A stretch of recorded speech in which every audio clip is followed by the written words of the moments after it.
Hi, you're on the Reddit Confessions channel. No intros, no names. Just a story that starts with a pair of earrings on the nightstand. Ones I never bought. They weren't there the night before. That's the only thing I'm sure of. I wake up early, too early, and they're just sitting there, glittering in a sliver of sunlight. Small gold hoops. Nothing flashy. But I've never seen them before. And Eliza? She's still asleep, her back turned to me, breathing steady, like she didn't just leave a fire burning right next to my face. I don't touch them. I just stare. At first, I think maybe they're a gift. Maybe she bought them for herself. Maybe she meant to surprise me. Maybe. My head keeps offering polite explanations like a bad lawyer trying to buy time. But here's the thing. Last month, she told me she was cutting back. Said we needed to watch expenses, stop with the Amazon impulse buys, skip date nights. She even canceled a lunch with my sister because she couldn't justify eating out. So why the earrings? And why do they still smell like someone else's cologne? I get up without waking her. Make coffee with hands that won't stop shaking. The dog watches me from the hallway like he knows something's wrong. I sit at the kitchen table, sip bitter brew, and stare at the clock for an hour. When she finally walks out, she doesn't mention them. Doesn't even look at the nightstand. Just pours her tea like it's any other Sunday. I watch her carefully. Every blink. Every breath. Eliza, I say. Whose earrings are those? She stops. Her shoulders tense just slightly. Then she turns to me with the fakest smile I've seen in 12 years. They're mine.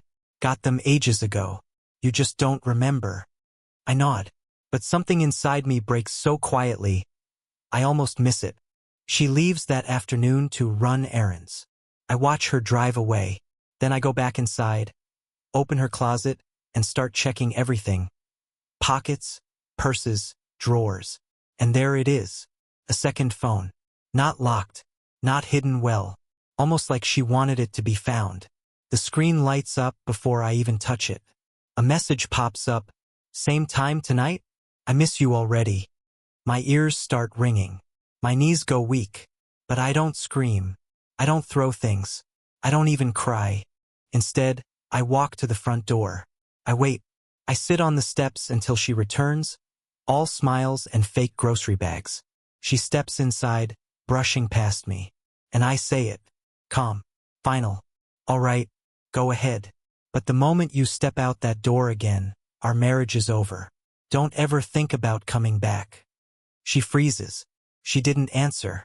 Not with words. Just stood there holding that stupid brown paper grocery bag like it was a shield.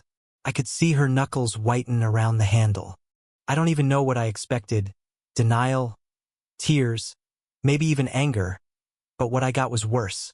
Eliza slowly walked past me into the kitchen, set the bag down, and started unpacking lettuce. Lettuce. Like I hadn't just told her our marriage was dangling off a cliff. I followed her in, every nerve buzzing, heart pounding so hard it made my temples pulse. Did you hear what I said? I asked, voice shaking now. Still nothing. She pulled out eggs, turned her back to me. You're going to pretend none of this matters?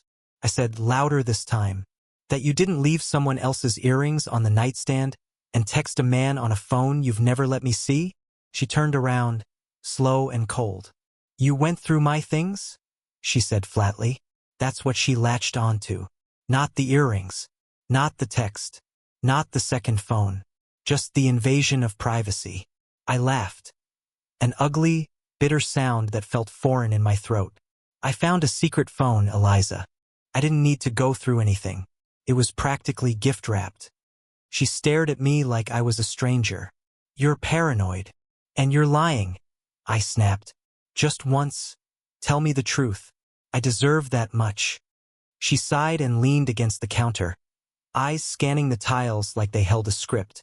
It's not what you think, she said finally. My hands clenched at my sides. Then what is it? She hesitated.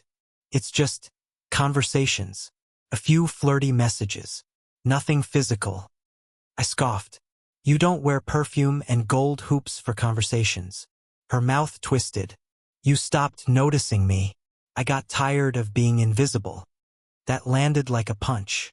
I didn't have a comeback. Maybe because part of me knew it was true. I'd been drowning in work, in exhaustion, in routines. I'd stopped saying the small things, the you look beautifuls, the I miss yous. But cheating isn't a reaction to neglect. It's a choice. A cruel, deliberate choice. I gave you everything, I whispered. And instead of talking to me, you talked to him? Her voice cracked for the first time. I didn't mean for it to go that far. I nodded slowly, the silence stretching between us like an ocean. You already stepped out the door, I said quietly. Even if your body didn't. You left me long ago. She didn't argue. She just looked down. And that silence? It said everything she never had the courage to. I didn't sleep that night. I lay in bed, staring at the ceiling fan as it spun endlessly, as if mocking the loop I was stuck in. Doubt, pain, anger, repeat. Eliza lay beside me, stiff and still, not daring to touch me. The silence between us had grown into a canyon, and I couldn't remember the last time we crossed it. Around 2 a.m., I got up and went downstairs. I poured myself a glass of water but didn't drink it. My hands kept trembling, and I just kept thinking, what else don't I know? The second phone was still in the drawer where I found it. She hadn't moved it. Maybe that was part of her game. Some twisted attempt to act innocent by pretending it didn't exist. Or maybe she was waiting to see how far I'd go. I took it again. This time, I didn't just read one message. I read them all. And that's when the illusion completely collapsed. His name was Sean. They'd been talking for almost 4 months. Photos, voice notes, pet names, late-night confessions that used to belong to me. I found a message from 3 weeks ago. I wish you could fall asleep in my arms instead of his. She replied, me too. It's hell coming home to this cold house. I stared at the words, as if by sheer will I could make them mean something else. I couldn't decide what hurt more, the betrayal or the casual way she described our home, our life, me, like I was some stranger she was forced to coexist with. There was one message, buried deeper in the thread, that made my stomach turn. He'd asked her when she was finally going to tell me. Her answer? I'm waiting for the right moment. He's too soft. He'll break. Too soft. That's what I was to her. Not kind. Not patient. Just soft. A man to walk over. A man to lie to. A man to pity. I locked the phone, put it back, and stood in the dark kitchen for over an hour, gripping the counter to stay upright. I wasn't going to scream. I wasn't going to throw things. But something inside me had cracked. Permanently. The next morning I made breakfast. Not for her. Just for myself. I didn't offer her coffee. Didn't ask if she wanted toast. She walked into the kitchen in her robe like everything was normal. Couldn't take it. I read everything, I said, without turning around. She froze. Milton, you said I was soft, I said quietly, placing my mug down. Well, let's see how soft I am now. I turned around, met her eyes, and finally saw it. Fear. Not regret. Not shame. Just fear. She knew I wasn't bluffing anymore. I'm not screaming. I'm not begging, I told her. But we're not going to pretend anymore. You have one choice. Either come clean and tell me everything, right now, or walk out that door and never look back. She didn't speak. And the silence was answer enough. She didn't say a word. Not a single word. She just stood there in that gray robe with the belt hanging unevenly, like she'd been caught between getting dressed and escaping. Her mouth opened slightly, but no sound came out. I could see her mind racing behind her eyes, calculating damage, rewriting timelines, deciding which lie might hurt less. But I was done playing the fool. I didn't want edited truths or watered-down versions of betrayal. I wanted everything raw, ugly, unfiltered. Eliza, I said firmly, this is your one chance. If I walk away from this table, we're done. No counseling. No trying again. No let's talk later. If there's anything left in you that respects what we had, then you'll tell me everything. Right here. Right now. She sat down slowly, her shoulders folding in on themselves. For a moment, she looked like the woman I married. Scared. Human. Vulnerable. But that didn't soften me. Couldn't let it. It started in March, she said quietly, eyes locked on her hands. He was just someone I met at a conference. We had coffee. It wasn't supposed to mean anything, but I felt noticed. I didn't interrupt. I just stared.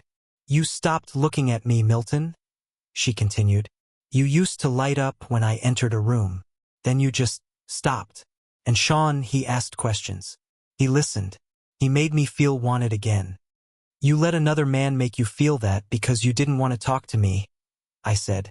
You built a whole second life instead of telling your husband you were unhappy. She shook her head, tears starting to form. I didn't plan for it to go that far. I leaned forward. Did you sleep with him? Her mouth trembled. Milton, I need to hear you say it. She nodded slowly. Yes, twice. And there it was, the sentence that shredded the last thread holding my world together. 2 words, barely audible, but loud enough to break a man's spine. I sat back, the air in the room suddenly thicker. It wasn't the cheating that destroyed me. It was the ease in which she said it, like she'd rehearsed it, like she had accepted it long before I ever suspected. I was going to tell you, she added. I just didn't know how. You were waiting for me to find out on my own. Don't insult me. She cried now, hands covering her face. But I didn't move to comfort her. For the first time in years, I didn't feel like her husband. I felt like a stranger witnessing someone else's meltdown. And honestly, part of me wondered if this was her real face all along. I stood up, walked over to the door, and opened it. If you still want to go to your friends tonight, I said coldly, don't bother coming back. I won't be here, and the locks will be changed. She looked up, panic flashing across her tear-streaked face. Wait, Milton, don't. You already made your choice, I said. Now I'm making mine. I didn't slam the door when I left. I wanted to. Every part of me wanted that dramatic echo, that final punctuation that screamed you did this. But I just pulled it shut, soft and slow, like I was sealing a chapter rather than ending a war. I sat in the car for a few minutes with the keys in my hand and my heart pounding like a drum I couldn't silence. I thought maybe she'd come running out. I thought maybe she'd chase me, stop me, beg, collapse into apologies, say it wasn't too late. But nothing, not a sound. The porch light flickered on behind me, but the door stayed shut. I didn't know where to go. I had no plan. It's funny how a life can be so full of routines. Yet when everything collapses, you suddenly have no place to exist. I ended up at a 24-hour diner on the edge of town. I sat in a corner booth, ordered coffee I couldn't drink, and stared at the wall like it had answers. Around me, life continued. Couples laughing, truckers half asleep over pancakes, waitresses humming to whatever was playing on the dusty jukebox. And I felt invisible. My phone buzzed 3 hours later. A message from Eliza. I'm sorry. I didn't know you'd actually leave. I stared at it, reread it 4 times, and then turned the screen off. No follow-up, no call, no heartbreak pouring out of her. Just that cold sentence that made it clear. She wasn't grieving. She was surprised. Like I'd broken a rule she never thought I'd have the spine to enforce. I went to my brother's place, crashed on his couch without explaining. I told him Eliza and I had hit a rough patch, and he didn't ask questions. He's younger than me, single, and blissfully detached from drama. He handed me a blanket, turned on some late-night movie, and said, "You want to talk, you can. If not, that's cool too." That was the first time I'd breathed in what felt like days. The next morning, I checked the home security camera feed on my phone. I don't even know why. Habit, maybe, or something darker. I watched her leave the house around 9 a.m. She was dressed nicely. Too nicely. A short black coat. Those same earrings. She didn't look broken. She didn't look like a woman whose marriage had just detonated. She looked like someone heading toward something or someone she'd already chosen. And that destroyed me. Not the cheating. Not even the lies. But the ease. The comfort. The way she slipped into her other life like it had always been there waiting for her. I realized something then. She had already let go of me a long time ago. The woman I thought I married didn't exist anymore. Maybe she never did. I called a locksmith that afternoon and had the locks changed remotely. I left her a note. Don't come home. This isn't your home anymore. And then I turned off my phone, deleted the backup of her second number, and blocked every account I knew she had. But still, as I lay in silence on my brother's couch that night, staring at the ceiling, I kept asking myself the same ridiculous question. Why didn't she try harder to stop me? 3 days passed and not a single word from her. No apology, no explanation, no denial. Just silence, like she'd simply evaporated from the mess she left behind. You'd think that would bring me peace. Finally knowing, finally acting, finally standing up for myself. But all it did was create a new kind of pain, one that sat in my chest like a frozen weight. I couldn't stop replaying everything. The way she laughed at my jokes back when we still shared the same side of the bed. The time she cried watching a dumb commercial and made fun of herself for it. The way she used to slip her hand into mine at random, like it was the most natural thing in the world. Where did that woman go? I went back to the house on Friday. Not because I missed it, because I needed closure. I expected dust, silence, maybe some forgotten photos to box up. What I didn't expect was her scent still lingering in the hallway, faint but cruelly fresh, like she'd only just left. I stood in the living room, hands in my pockets, looking around at the life we'd built. 2 mugs still sat in the sink. Her scarf hung by the door.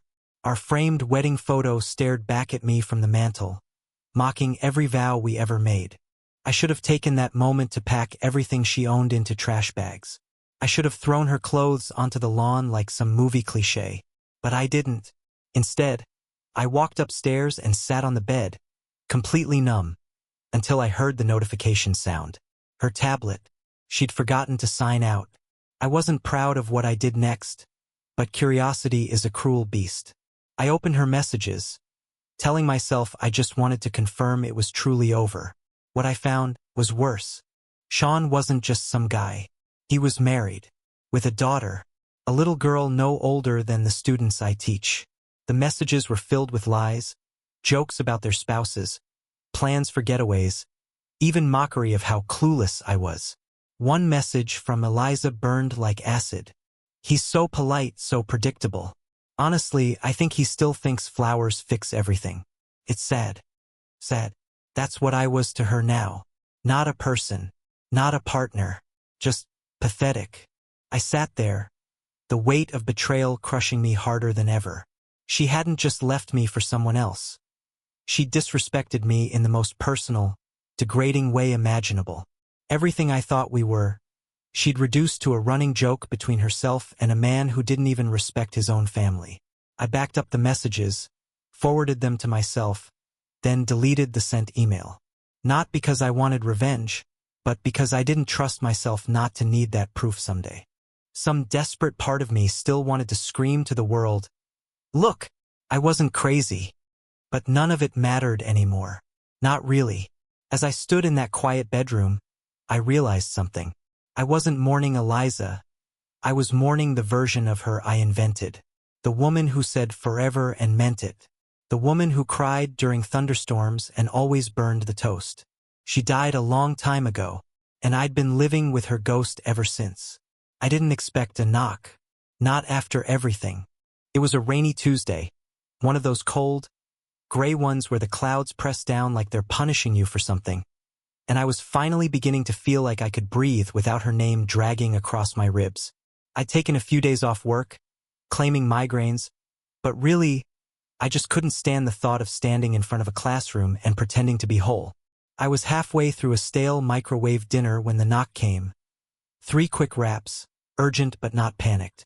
When I opened the door, it wasn't Eliza. It was a woman I'd never seen before, soaked from the rain, holding a small blue umbrella that had collapsed on itself like it had given up halfway. She looked hesitant, cautious, like she wasn't sure I was the right person. But the second our eyes met, I saw something shift in her face. Recognition and regret. "You're Milton, right?" she asked softly. Her voice trembled slightly, either from nerves or the cold. "I'm Claire, Sean's wife." I didn't say a word. I just stepped aside and let her in. She stood in the entryway dripping water on the hardwood floor, hugging a leather folder to her chest like it might keep her from falling apart. I found your number on one of the forwarded messages. I debated for days whether to come. But, she paused, looking around. I had to see if it was real, if any of this was real. She opened the folder and pulled out printed screenshots. Dozens of them. Dates, times, messages between Eliza and Sean, all laid out like courtroom evidence. And suddenly, everything I'd seen before felt small in comparison. This wasn't just emotional cheating. They'd planned weekends, hotels, lies stacked like bricks, designed to keep us both in the dark. I think they were going to run away together, Claire said quietly, her eyes glassy. He started pulling money from our joint savings. Told me he was investing in a private opportunity. I felt like the floor was tilting. Did you confront him? She nodded. He denied everything, said I was paranoid. Then yesterday, he packed a bag and left without even saying goodbye to our daughter. My stomach turned. Claire looked at me, really looked. I think we both loved people who didn't exist. The room went quiet. We stood there, two strangers bound by betrayal, connected not by love but by the fallout of it. And strangely, I didn't feel alone. Not in that moment. Because someone else understood what it felt like to be gutted and discarded. Before she left, Claire placed a USB drive on my coffee table. Everything's on here, in case you ever need it. For closure. Or court. Or just to remember you weren't crazy. I nodded, too numb to thank her properly. After she walked out, I stared at the door for a long time, wondering if it would open again. Wondering if Eliza would appear, soaked from the rain, asking for forgiveness. But she didn't. And this time I didn't want her to. It's strange how life quietly begins to rebuild itself, even while you're still holding the pieces of what shattered. A week after Claire's visit, I packed up the rest of Eliza's things. No drama, no screaming, just quiet folding, taping, sealing. I didn't even cry.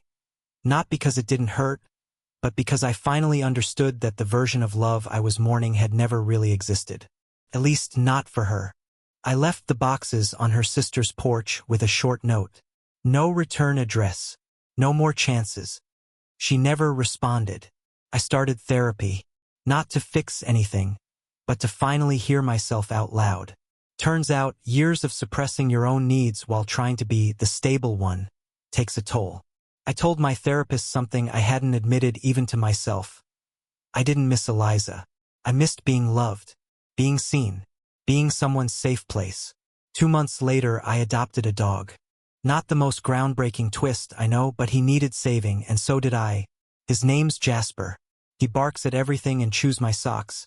But he sleeps curled up at my feet every night like he knows I needed loyalty that wasn't conditional.